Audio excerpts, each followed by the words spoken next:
ನಾವು ನಮ್ಮ ಕುಲದೇವರ ಮೊರೆ ಹೋಗ್ಬೇಕು. ಹಾಗೆ ನಾನು ನಿಮಗೆ ನನ್ನ ಹಳೆ ವಿಡಿಯೋದಲ್ಲಿ ಸಿದ್ಧರ ಬಗ್ಗೆನೂ ಹೇಳಿದ್ದೀನಿ. ಇಂತಹ ಸಿದ್ಧರಗಳ ಒಂದು ಜಪತಪವನ್ನು ಮಾಡಬೇಕು. ಜೊತೆಗೆ ನಿಮ್ಮ ಕುಲದೇವರ ಮಂತ್ರಗಳಿತ್ತು ಅಂದ್ರೆ ಸತತವಾಗಿ ನೀವು ಕುಲದೇವರ ಮಂತ್ರವನ್ನ ನೀವು ಪಠನೆಯನ್ನ ಮಾಡಬೇಕು. ಯಾವಾಗ ನಿಮಗೆ ತುಂಬಾ ಅಮಾವಾಸ್ಯೆ ದಿನ ಎದ್ದೇಳಕ್ಕೆ ಆಗಲ್ಲ, ಕೆಲವರಿಗೆ ನೋಡ್ಬೇಕು ಪಾಡ್ಯದಲ್ಲೂ ತುಂಬಾ ನೋವಿರುತ್ತೆ, ಆಗದೇ ಇಲ್ಲ, ಅಥವಾ ಚತುರ್ದಶಿ ದಿನ ತುಂಬಾ ಮೈಕೈ ನೋವಿರುತ್ತೆ, ಮಾರನೆಗೆ ಸರಿಯಾಗಿರ್ತಾರೆ. ಅಂತಹ ಸಂದರ್ಭದಲ್ಲಿ ನೀವು ನಿಮ್ಮ ದೇಹವನ್ನ ನಿಮಗೆ ಗೊತ್ತಾಗ್ಬೇಕು.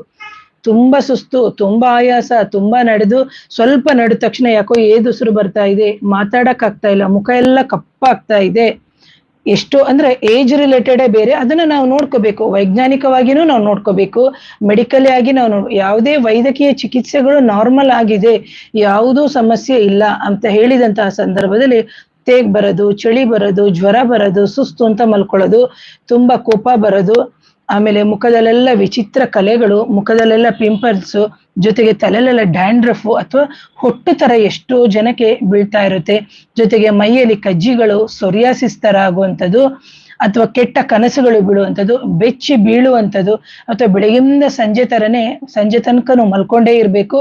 ಆಮೇಲೆ ಎಷ್ಟೋ ಹೊತ್ತಿಗೆ ಎದ್ದು ಸ್ನಾನ ಮಾಡೋದು. ಕೆಲವರಿಗೆ ನೋಡ್ಬೇಕು ಇಂಥಲ್ಲಿ ನಮ್ದು ಡಯಾಗ್ರಾಮ್ ಅಂತ ಏನ್ ಹೇಳ್ತೀವಿ ಅಲ್ಲಿ ತುಂಬಾ ಸುಡ್ತಾ ಇರ್ತದೆ.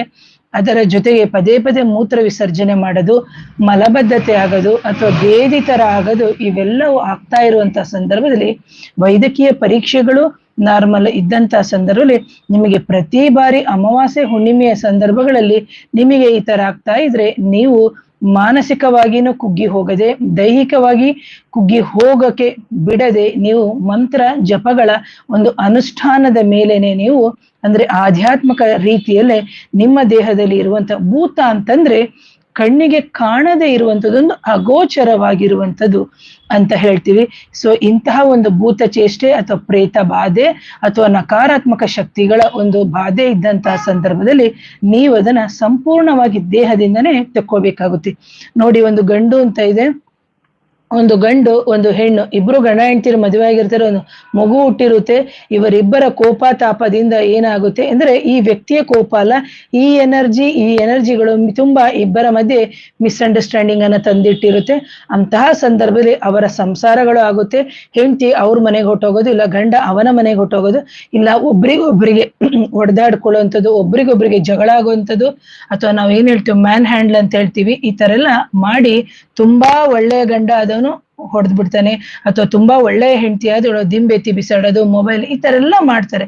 ಆದರೆ ಅವರ ಮಾನಸಿಕ ತೊಳಲಾಟ ಅಥವಾ ದೇಹದಲ್ಲಿ ಅವರಿಗೆ ಕಂಟ್ರೋಲೇ ಸಿಗಲ್ಲ, ಕೋಪ ಮಿತಿಮೀರಿ ಇದ್ಬಿಡುತ್ತೆ, ವಿಚಿತ್ರ ವರ್ತನೆಗಳು ಆಗ್ತಾ ಇರುತ್ತೆ. ಅಂತಹ ಸಂದರ್ಭದಲ್ಲಿ ಯಾರು ಹಿರಿಕರು ನೋಡ್ತಾ ಇರ್ತೀರಿ ಇವೆಲ್ಲವೂ ಸತ್ಯ. ಇಂತಹ ಸಂದರ್ಭದಲ್ಲಿ ನೀವು ನಿಮ್ಮ ಮಗ ಆಗಿರ್ಬೋದು ಅಥವಾ ನಿಮ್ಮ ಮಗಳಾಗಿರ್ಬೋದು, ನಿಮ್ಮ ಮೊಮ್ಮಗ ಆಗಿರ್ಬೋದು, ನಿಮ್ಮ ಸೊಸೆ ಆಗಿರ್ಬೋದು, ನೀವು ಬುದ್ಧಿ ಹೇಳಿ ಒಂದು ನಮ್ಮಂತವರ ಕಡೆಯಿಂದ ನೀವು ಪರಿಹಾರಗಳನ್ನು ಮಾಡಿಸಿಕೊಂಡಾಗ ಖಂಡಿತವಾಗ್ಲೂ 100% ರಿಸಲ್ಟ್ ಸಿಕ್ಕಿ ಅವರ ಜೀವನವನ್ನ ಒಂದು ಒಟ್ಟಾಗಿ ಸಂಸಾರವಾಗಿ ಕೂಡಿ ಒಂದು ಬಾಳ್ವೆ ಮಾಡ್ತಾ ಹೋಗ್ತಾರೆ. ಹಾಗೆ ಎಷ್ಟೋ ಜನಕ್ಕೆ ಇದನ್ನ ದೇಹದಲ್ಲೇ ಇದ್ದು ತೆಗೆಸದೇ ಇದ್ದಂತಹ ಸಂದರ್ಭದಲ್ಲಿ ಅವರ ಒಂದು ಪುರುಷತ್ವವೇ ಹಾಳಾಗಿ ಹೋಗ್ಬಿಡುತ್ತೆ. ಜೊತೆಗೆ ಅವರ ಹೆಣ್ಣು ಮಕ್ಕಳು ಏನಾದ್ರೂ ಆಗಿದ್ರೆ ಅವರ ಸ್ತ್ರೀತನ ಅಂತ ನಮ್ಗೆ ಏನ್ ಹೇಳ್ತೀವಿ ಗರ್ಭಕೋಶ ಅಂತ, ಅದು ವೆರಿ ವೆರಿ ಇಂಪಾರ್ಟೆಂಟ್. ಇಂತಹ ಗರ್ಭಕೋಶಗಳು ಸಮೇತ ನಮಗೆ ಹಾಳಾಗಿ ಹೋಗ್ಬಿಡುತ್ತೆ. ಯಾಕಂದ್ರೆ ಪದೇ ಪದೇ ಯಾವುದೋ ಒಂದು ನಕಾರಾತ್ಮಕ ಎನರ್ಜಿ ಆ ಹೆಣ್ಣಿನ ದೇಹವನ್ನ ಸೇರ್ತಾ ಇರುತ್ತೆ. ಬಟ್ ಅವ್ರಿಗೆ ಗೊತ್ತೇ ಆಗಲ್ಲ. 2 ಗಂಟೆ 3 ಗಂಟೆ ರಾತ್ರಿಯಲ್ಲಿ ಆ ತರ ಸುಸ್ತಾಗುವಂಥದ್ದು, ಸಂಕಟ ಆಗುವಂಥದ್ದು, ಆ ತರ ಆದ ಸಂದರ್ಭದಲ್ಲಿ ಕೆಲವರಿಗೆ ಯೂರಿನ್ ಇನ್ಫೆಕ್ಷನ್ ಆಗೋದು, ಬ್ಲೀಡಿಂಗ್ ಆಗೋದು, ಕ್ಲಾಟ್ಸ್ಗಳು ಹೋಗುವಂಥದ್ದು, ವೈಟ್ ಡಿಸ್ಚಾರ್ಜ್ ಆಗಿ ತುಂಬಾ ಸ್ಮೆಲ್ ಬರೋದು, ಗಂಡ ಹೆಂಡರ ಮಧ್ಯೆ ಸೆಕ್ಷುವಲ್ ಕಾಂಟ್ಯಾಕ್ಟೇ ಇರಕ್ಕೆ ಬಿಡಲ್ಲ, ಈ ತರ ಎಲ್ಲ ಆಗ್ತಾ ಇರುತ್ತೆ. ಇಂತಹ ಸಂದರ್ಭದಲ್ಲಿ ಅವರಿಬ್ಬರ ಒಂದು ದಾಂಪತ್ಯದ ಜೀವನಕ್ಕೆ ಸಮೇತ ಅಡೆತಡೆಗಳಾಗುತ್ತೆ. ಅಂತಹ ಸಂದರ್ಭದಲ್ಲಿ ಕಿರಿಕಿರಿ ಉಂಟಾಗೋದು, ಅಥವಾ ಒಂದು ಸತಿ ಸಂಭೋಗ ಅಥವಾ ಒಂದು ಸತಿ ಸೆಕ್ಷುವಲ್ ಕಾಂಟ್ಯಾಕ್ಟ್ ಆದ ನಂತರ ಆ ಹೆಣ್ಣಿಗೆ ಮೈ ತುಂಬಾ ನೋವು ಬರೋದು, ಸೊಂಟ ನೋವು ಬರೋದು, ಬೆನ್ನು ನೋವು ಬರೋದು, ಇವೆಲ್ಲವೂ ಸಮೇತ ಆಗ್ತಾ ಹೋಗುತ್ತೆ. ಹಾಗಾಗಿ ಅದಕ್ಕೇನೆ ನಮ್ಮ ಹಿರಿಕರು ಹೇಳಿದ್ದು ಅಮಾವಾಸ್ಯೆ ಹುಣ್ಣಿಮೆಯ ದಿನಗಳಲ್ಲಿ ಲೈಂಗಿಕ ಕ್ರಿಯೆಯನ್ನ ನೀವು ನಡೆಸಬೇಡಿ ಅಂತ. ಕಾರಣ ಇಷ್ಟೇನೇನೆ, ಇಂತಹ ಒಂದು ನಕಾರಾತ್ಮಕ ಎನರ್ಜಿ ಏನಾದ್ರೂ ಹೆಣ್ಣಿನ ದೇಹ ಅಥವಾ ಗಂಡಿನ ದೇಹ ಅಥವಾ ಪ್ರಾರಬ್ಧ ಕರ್ಮದಿಂದ ಬಂದಿದರೆ ಅಥವಾ ಯಾರೋ ಮಾಡಿ ಕಳಿಸಿದರೆ ಅಕಸ್ಮಾತ್ ನಿಮ್ಮ ಗ್ರಹಚಾರವು ಕೆಟ್ಟಿದ್ದು ಸೇರಿದ್ದರೆ, ಜನ್ಮಾಂತರದು ಏನಾದ್ರೂ ಬಂದಿದ್ದರೆ, ಅಥವಾ ನಿಮ್ಮ ಪೂರ್ವಿಕರ ಪ್ರೇತಗಳು ಸಮೇತ ನಿಮ್ಮ ಮನೆಯಲ್ಲೇ ಇದ್ದಂತಹ ಸಂದರ್ಭದಲ್ಲಿ ಅಥವಾ ನಿಮ್ಮ ದೇಹದಲ್ಲೇ ಇದ್ದಂತಹ ಸಂದರ್ಭದಲ್ಲಿ ಅಮಾವಾಸ್ಯೆ ಹುಣ್ಣಿಮೆಯ ದಿನಗಳಲ್ಲಿ ಅವುಗಳ ಶಕ್ತಿ, ಅವುಗಳ ಎನರ್ಜಿ ಜಾಸ್ತಿ ಇದ್ದು ಪ್ರಕೃತಿಯಲ್ಲೇ ಆ ತರ ಇರೋದ್ರಿಂದ ನಮ್ಮ ದೇಹವು ಕುಗ್ಗಿರುತ್ತೆ, ನಮ್ಮ ಮಾನಸಿಕ ತೊಳಲಾಟ ಇರೋದ್ರಿಂದ.